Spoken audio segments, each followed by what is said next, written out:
Putain, on est déjà en avril?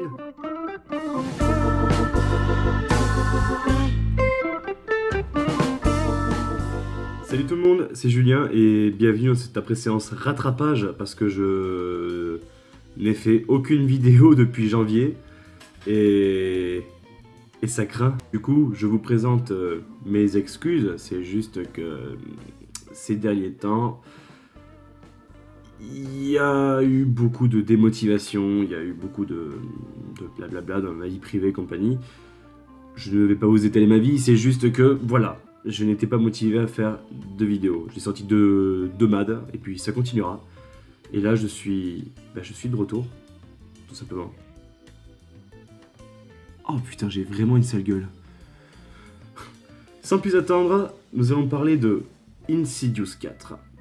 Alors, j'ai une perception, mais des films d'horreur plutôt étrange au cinéma, c'est-à-dire j'ai aimé la saga Insidious, mais j'ai pas eu peur plus que ça. Par contre, le quatrième volet, qui n'est pas le meilleur, est celui qui m'a fait le plus peur.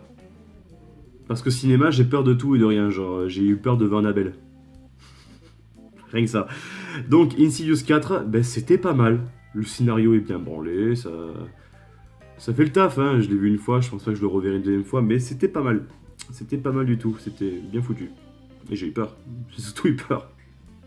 Non, c'est pas le film d'horreur de l'année. J'attends avec impatience The Nun, dans la continuité des films Conjuring. Mais voilà, j'ai pas grand chose à dire de plus sur Insidious 4. C'était pas mal. Ensuite, j'ai vu Black Panther. Alors, Black Panther, on m'a cassé les pieds, putain. Enfin, comme quoi c'était le meilleur film Marvel qu'il y ait jamais eu, comme quoi c'était le plus grand film Marvel, le plus mature, le meilleur, tout simplement. Mais moi, je l'ai trouvé très bof. C'était sympa à voir, hein. Il y a beaucoup d'idées, il y a des trucs originaux qui sont apportés, franchement, enfin, au niveau des décors, des costumes, etc., c'est très travaillé, même au niveau de certains personnages, c'est plutôt original, bien foutu, tout ce que vous voulez, mais c'est pas du tout le meilleur Marvel que j'ai vu de ma vie. Pas du tout, du tout. Les effets spéciaux, on est capable du meilleur comme du vraiment pire. Genre le combat final m'a fait vomir sur place, c'était horrible, on aurait dit une cinématique début PS1. Dégueulasse, putain que c'était dégueulasse. En fait, j'ai arrêté d'aimer le film à partir du moment où le premier méchant meurt. Je vous dirai pas qui, etc. Mais le premier méchant quand il meurt dans le film, car il est interprété par un acteur que j'aime beaucoup et je trouvais qu'il apportait énormément au charme du film. Et dès ce personnage n'était plus dans le film, ben, j'ai commencé à baisser vers le bas et ça a fait que ça jusqu'à la fin. Voilà, donc il y a des trucs à la caméra qui sont plutôt bien foutus aussi, etc. Mais c'est clairement pas le meilleur Marvel que j'ai eu de ma vie et je le reverrai sûrement jamais. Black Panther, c'était bof pour moi. J'ai aussi vu 50 nuances plus claires. Allez savoir pourquoi je suis allé voir ça, parce que j'ai été invité par mon cinéma, enfin parce que j'ai été invité par mon cinéma pour en faire la critique devant des gens à la fin. Ça s'est pas très bien passé d'ailleurs, du coup je ne recommencerai pas cette expérience. C'était naze. Et ce film, et c'est sûrement des, enfin, oui, non, oui, c'est le pire que j'ai vu cette année. Enfin non, c'est pas le pire que j'ai vu cette année, parce que je m'attendais déjà à ce que ça soit de la merde, donc c'était nul. Franchement, c'était nul. Très très mal joué, très très mal écrit.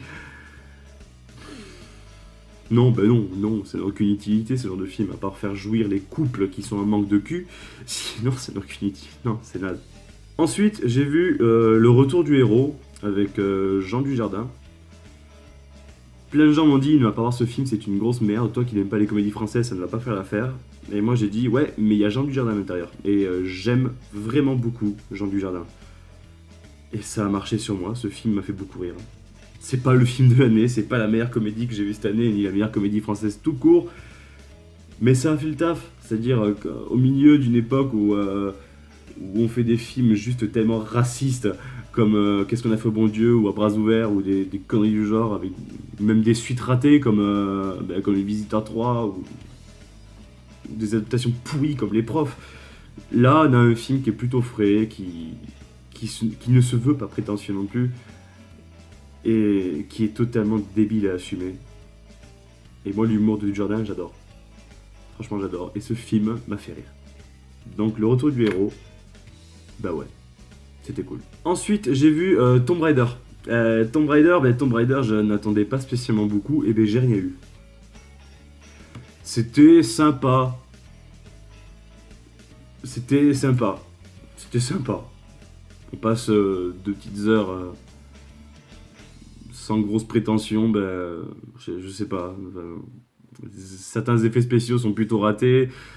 Walton Goggins qui interprète le méchant, je l'ai trouvé naze. Mais putain, mais qu'est-ce qu'il était naze dans ce rôle. Alors que j'aime beaucoup Walton Goggins dans Les 8 salopards, je l'ai trouvé juste exceptionnel ce mec. Mais là non, il est naze. Et puis les personnages en général dans ce film sont nazes. Les acteurs ne sont pas spécialement bons, à part Alicia qui joue bien. Mais sinon, non, c'est pas ouf.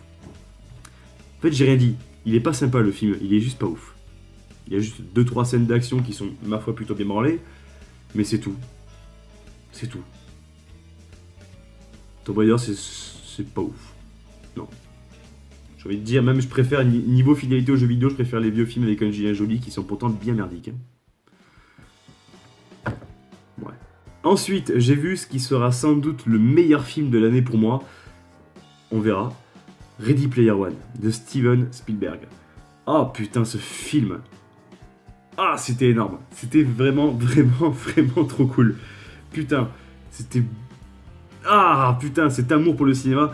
J'ai entendu plein de gens dire que le film usait du fanservice et que ce film était nul parce que c'était que du fanservice et que c'était un film à faire genre, regarde, il y a lui, il y a tel personnage. Alors que non, c'est juste un film qui, ok, gavait de références et gavait d'easter eggs, comme on dit, hein, de trucs comme ça. Mais non, c'est juste que Spielberg a crié son amour pour la pop culture et pour le cinéma en général et les jeux vidéo, enfin a crié son amour pour la pop culture avec ce film. Et putain, c'était bon. Ah, c'était bon. Ah là là, mais... Putain, ces scènes d'action, même si c'est que de la 3D style animation, compagnie, c'est l'animation, une très grosse partie du film est en animation, mais... Putain, c'était bon à voir, la course-poursuite au tout début, là, ah là là, enfin, la course tout court était tellement énorme. Visuellement, ce film est impressionnant, putain, ça claque dans tous les sens. Scénaristiquement parlant, c'est pas le truc le plus ouf qu'il ait fait, c'est simple, mais tellement efficace. Les personnages sont plutôt stéréotypés en soi et plutôt clichés, mais quand tu vois tout ce que fait le reste du film, franchement, je m'en fous un peu, il y a des personnages un peu ratés, je m'en fous un peu. Ce film était énorme, vraiment énorme, je suis tombé en enfance, j'étais heureux, en visionnant ce film, j'étais heureux, tout simplement. Il apporte pas grand chose dans l'univers cinématographique, mais putain, à mes yeux, c'est le meilleur blockbuster que j'ai vu depuis Mad Max Fury Road. Et Dieu sait que j'aime Mad Max Fury Road. Putain, Ready Player One. Franchement, Spielberg, bien joué. Bien joué. Et pour finir, Pacific Rim Uprising. C'était quoi cette merde, putain? Je suis un gros fan du premier Pacific Rim. C'est un putain d'hommage à la pop japonaise avec tous ces monstres géants, ces robots, ces kaiju, etc. Visuellement, c'était vachement intéressant, les scènes d'action étaient dantesques, putain, c'était trop cool. Mais le 2, ils ont chié sur tout ce qu'avait fait le premier. Visuellement, c'est même moins bon que le premier, les scènes d'action sont même pas dantesques, elles sont juste acceptables. L'histoire, elle est naze, écrite avec le cul, et je veux même pas parler des dialogues. Les dialogues, ça a été écrit par un gosse de 3 ans. C'est horrible. Et l'interprétation des personnages, putain, John Boyega qui sort de Star Wars pour sortir dans ça, c'est pas ouf du tout. Et Scott Eastwood, je le défends depuis toujours cet acteur, je défends cet acteur depuis toujours. Dans ma critique sur Overdrive, j'avais dit qu'il avait un potentiel de fou, et là, il joue comme un manche à balai, il est plus cliché que ça, tu meurs, ça n'existe pas. Non, stop, j'en parle plus parce que... non. Bref, cette vidéo est terminée, j'espère que ça vous aura plu, donc je suis de retour, donc les vidéos ressortiront à nouveau régulièrement, voilà. Et je vous dis à très vite pour la critique de Avengers Infinity War, et en attendant,